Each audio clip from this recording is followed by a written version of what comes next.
The Nevada sun was a hammer, beating down on the concrete expanse of the Advanced Aerial Warfare Center. Heat shimmered in waves off the tarmac, distorting the sleek, predatory shapes of the F-35 Lightning IIs lined up like raptors on a perch. Inside the climate-controlled command center, the air was just as hot, thick with the acrid stench of failure and curdled testosterone. Major Rex, Bulldog, Corrigan, a man whose neck was as thick as his intolerance for error, paced behind a bank of monitors. Each screen showed the same disheartening scene, a multi-million-dollar fighter jet being thoroughly humiliated by a training drone. Not just any drone, but the new XQ-99 Wraith, an autonomous aerial target designed to mimic the flight characteristics of a near-peer adversary's most advanced, hypothetical aircraft. It was faster, smarter, and more agile than anything the pilots had ever faced. And it was making them look like children. "Again, Miller!" Corrigan barked into his headset, his voice a gravelly roar that brooked no argument. "Engage and destroy. That's the mission. It's not complicated." On the main screen, Lieutenant Jake, Hotshot Miller's F-35 twisted through the sky, its engines screaming in protest. A targeting reticle danced frantically around the Wraith drone, which weaved and jinked with an AI's soulless, impossible precision. "I can't get a lock, sir!" Hotshot's voice crackled back, strained by G-forces and frustration. "This thing's not flying, it's glitching."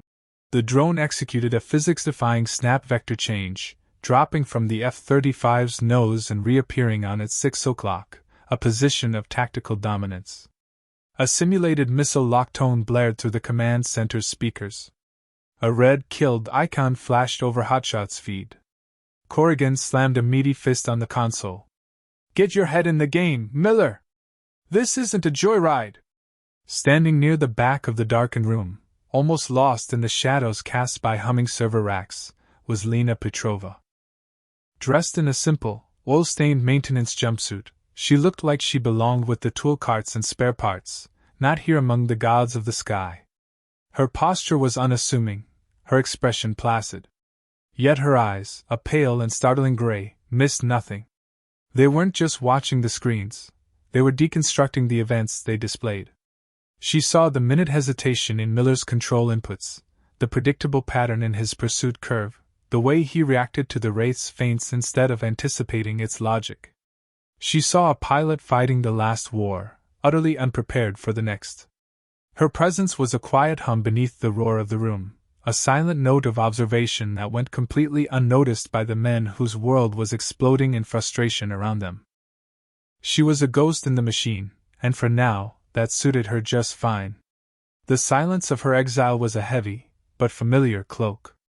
The litany of failure continued for another hour. Pilot after pilot went up, and pilot after pilot was electronically shot down. The Wraith drones seemed to mock them, their movements a fluid, algorithmic dance of death that no human could seem to counter. Each defeat chipped away at the swagger of the elite aviators, replacing it with a sullen, dangerous anger. Major Corrigan's face had gone from a flushed red to a blotchy purple. He was a man watching his reputation, and the viability of his entire advanced training program, get torn to shreds by a 6-foot-long unmanned piece of carbon fiber and code. He needed a target for his rage, a pressure valve, and his eyes scanned the room, bypassing the defeated pilots and the tense-faced controllers. They landed on the still, silent figure in the maintenance jumpsuit. Lena Petrova. She stood in the exact same spot, her gaze fixed on the tactical display, her expression unreadable. To Corrigan, her stillness wasn't composure, it was indifference. An insult. He strode toward her, his boots echoing loudly in the suddenly quiet room. All eyes followed him. "You find this amusing, Petrova?" he growled, his voice low and menacing. Lena's gaze shifted from the screen to his face. There was no fear in her eyes, only a calm, analytical focus that seemed to unnerve him even more. "No, sir," she said, her voice quiet but clear. "I find it inefficient." A few of the younger pilots snickered. Inefficient. It was such a sterile, technical word for the utter demolition they were experiencing. Corrigan's jaw tightened. "Inefficient? You're a flight line mechanic. You fill tires and check fluid levels. What in the world would you know about the inefficiencies of fifth-generation aerial combat? He leaned in closer, his breath hot with aggression. You think you see something we don't? You think you have the magic solution tucked away in your grease rag? He was baiting her, trying to provoke a reaction he could punish. He wanted her to be insubordinate. But Lena simply held his gaze. A flicker of something ancient and weary passed through her eyes, the ghost of 1,000 similar confrontations.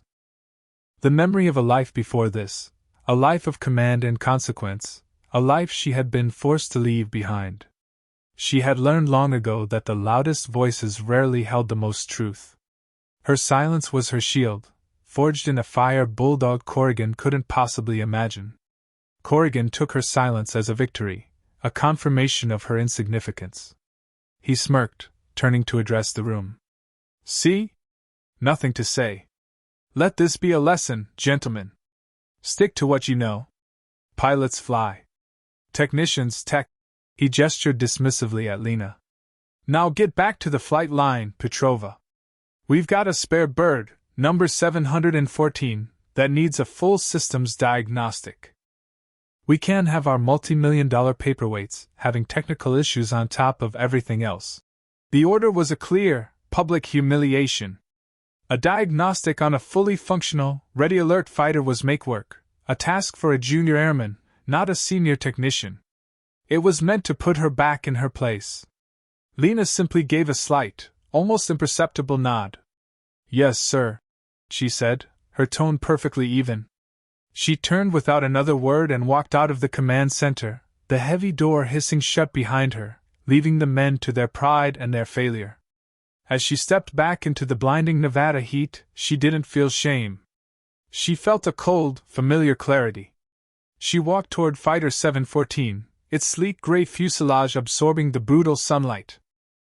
As she ran a hand over its composite skin, she felt not the cold metal of a machine, but the dormant potential of a kindred spirit. They were both grounded. Both waiting. Her mind, however, was soaring. She replayed the tactical data from the command center, not as a series of failures, but as a trove of information. The Wraith wasn't just evasive, it was a learning machine. It analyzed its opponent's tactics and adapted its own evasion protocols in real time. The pilots were trying to fight it, to overpower it. They were treating it like an enemy pilot. That was their mistake. You don't fight a machine with aggression. You fight it with logic. You feed it a problem it can't solve. You give it a paradox.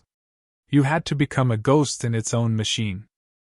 She spent the next hour running the diagnostic, her movements efficient and precise. But her mind was miles away, choreographing a ballet of violence in the sky. The next day brought more of the same. The sun rose, the jets flew, the drones won. The atmosphere in the warfare center had curdled from frustration into a kind of grim despair. Corrigan's temper, once a series of loud explosions, had settled into a low, menacing burn. He stalked the control room like a caged animal, his insults becoming more personal, more venomous.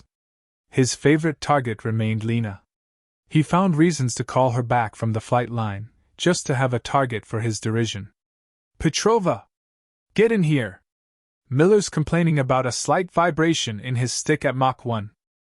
Probably just his hands shaking, but go ahead and tell him he's imagining it. The pilots, taking their cue from their leader, joined the chorus. They started leaving empty coffee cups on her diagnostic station, making loud jokes about her. 1,000-yard stare. Just as she walked by, they saw a quiet, odd woman who didn't fit in, an easy outlet for the humiliation the drones were heaping upon them. Lena absorbed it all with the same unnerving calm. She cleaned up the coffee cups without complaint. She answered their technical questions with clipped, professional accuracy. She endured the jokes with a placid expression. She refused to give them the satisfaction of a reaction. What they saw as weakness was, in fact, an ironclad discipline. It was a control she had honed in cockpits under pressures they had only read about in training manuals. Her focus was absolute, her purpose singular. She was watching, learning, and waiting for the moment when the system would break down so completely that the rules would no longer apply. She continued her quiet analysis, building a complete tactical picture of the XQ-99 wraiths, understanding their AI decision trees, identifying the exploitable seams in their seemingly perfect logic. She knew their secrets now. She knew how to kill them. The catalyst for that breakdown arrived in the form of a sleek, black government jet that landed mid-morning. Out stepped Colonel Vance, a man whose quiet demeanor and sharp, intelligent eyes marked him as a different breed from the blustering Corrigan. Vance was the director of advanced weapons development from the Pentagon.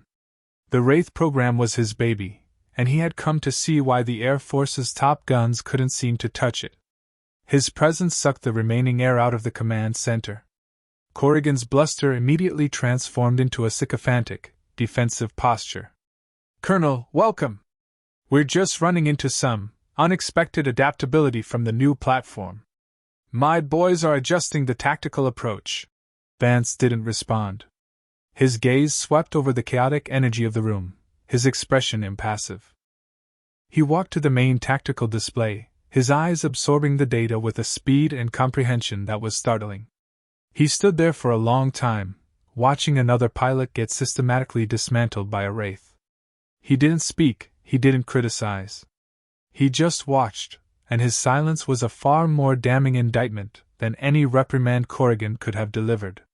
It was during a lull in the action, as the next pilot was preparing to take off, that Vance's gaze drifted to the back of the room. He saw Lena Petrova, standing in her usual spot in the shadows.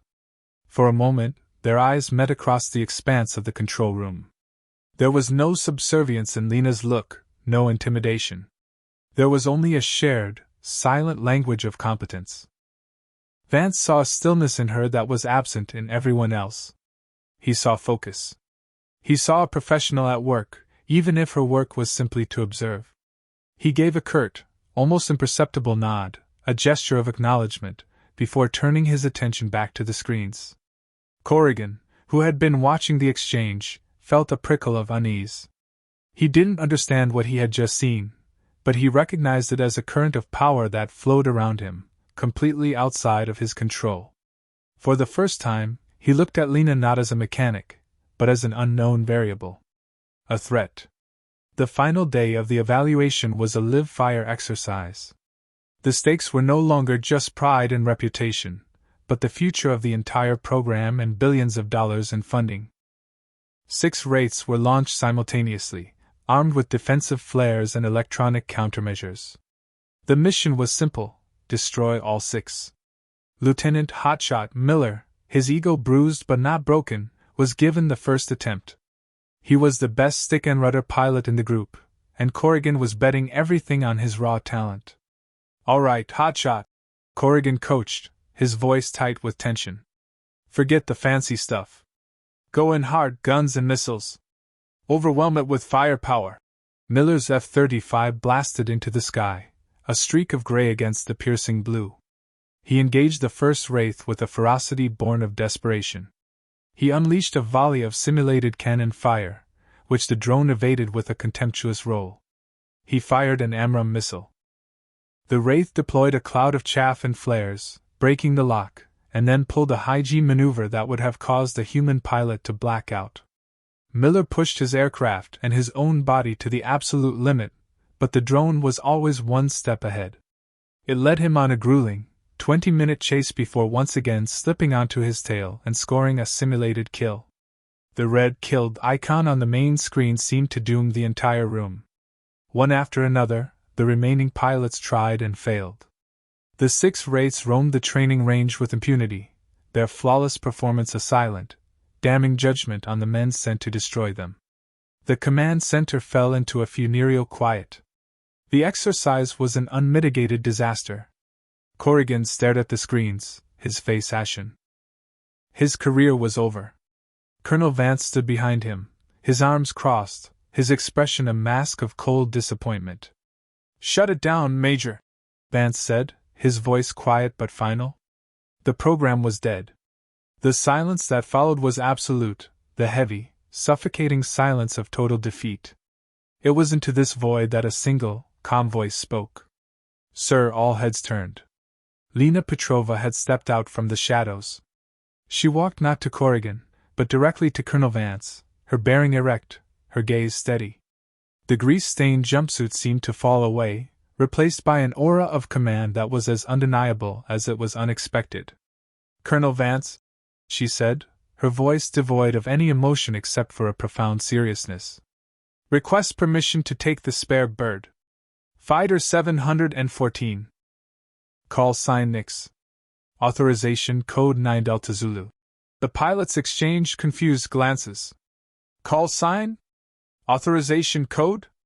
It was nonsense. Corrigan let out a short, incredulous laugh. Petrova, have you lost your mind? Get out of here. Now. But Vance held up a hand, silencing him. The colonel's eyes were locked on Lena's, and a storm of calculations was happening behind them. Nix. He remembered the file. A black project from years ago. A legendary test pilot program tasked with developing countermeasures to theoretical enemy AI. A program that had ended in a tragic accident, with one pilot listed as killed in action and the other, its enigmatic commander, disappearing from the records completely. A ghost. 9 Delta Zulu. Vance repeated softly, a flicker of disbelief and dawning wonder in his eyes. He was looking at a ghost. He looked at the tactical display, at the 6 untouchable drones that had defeated his best pilots. Then he looked back at the quiet woman in the technician's uniform who spoke with the authority of a forgotten legend. He had a choice, certain, public failure, or a 1 in a billion chance on a ghost. He gave a single, sharp nod. The aircraft is yours, Nix. The control room erupted in whispers. Corrigan looked as if he'd been struck by lightning. Sir, you can't be serious. She's a mechanic. She'll kill herself. Vance turned a gaze on Corrigan so cold it could have frozen fire.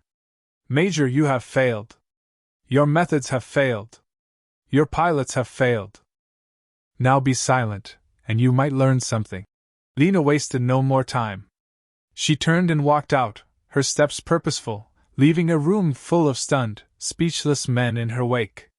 The pilots scrambled to the observation windows, their disbelief warring with a dawning, electric curiosity. They watched as Lena Petrova, the quiet mechanic they had mocked for days, strode across the tarmac to the waiting F-35. The ground crew, equally confused but responding to a direct order from the tower, helped her suit up. There was no hesitation in her movements as she strapped into the complex cockpit, her hands moving over the controls with an intimacy that bespoke thousands of hours of flight. The canopy lowered, sealing her inside. The engine spooled up with a deep, resonant roar that seemed to shake the very foundations of the base. Fighter 714, with a ghost at its controls, taxied to the runway. Her takeoff was not the aggressive, flashy spectacle the other pilots favored. It was a demonstration of terrifying precision, a controlled explosion of power that lifted the jet into the air as if it were an extension of her own will. Inside the command center, her heads-up display feed appeared on the main screen. The room was silent, every man present holding his breath. Nix is airborne. Her calm voice came over the comms. Engaging targets, she didn't rocket toward the drones. Instead, she climbed, putting her aircraft into a gentle, sweeping arc that gave her a panoramic view of the battlefield. The pilots watched, confused. This wasn't an attack run. What is she doing? Miller muttered. She's just circling, no, Vance said, his eyes glued to the screen. She's not circling. She's seeing. On the screen, they watched as Lena's targeting pod scanned the 6 drones, not trying to lock on, but simply gathering data, confirming their positions, their energy states. Then, she began her assault. She pushed the F-35 into a steep dive, not at one drone, but at the empty space between 2 of them. The race AI, programmed to react to direct threats, was momentarily confused by the unorthodox maneuver. In that split second of algorithmic hesitation, Lena acted. She executed a perfect high-G barrel roll, bringing her weapon systems to bear on the first wraith. Before the drone could react, a missile leaped from its pylon. The explosion was a brilliant, silent flower of fire on the screen. One down. The room gasped.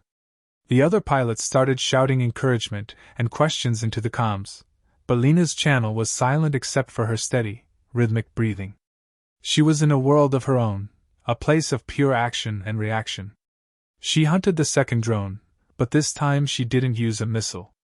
She closed the distance with impossible speed, pulling into a post-stall maneuver known as the Pugachev's Cobra, a feat of airmanship that should have been impossible in a loaded F-35.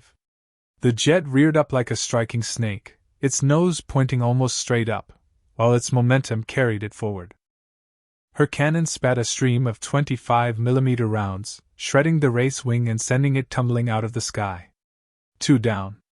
She flowed from one engagement to the next, a phantom weaving a tapestry of destruction. She used the drone's own logic against them, feeding them tactical problems they were not designed to solve. She made them predict, and then she did the unpredictable. The control room had transformed from a morgue of failure into a cathedral of awe. The pilots were no longer watching a colleague. They were witnessing an artist at the peak of her powers, a warrior poet writing verses of fire in the sky. 6 times she engaged. 6 times she destroyed her target. The last kill was almost merciful, a quick, clean missile shot from 10 miles away. The sky was clear. Silence descended.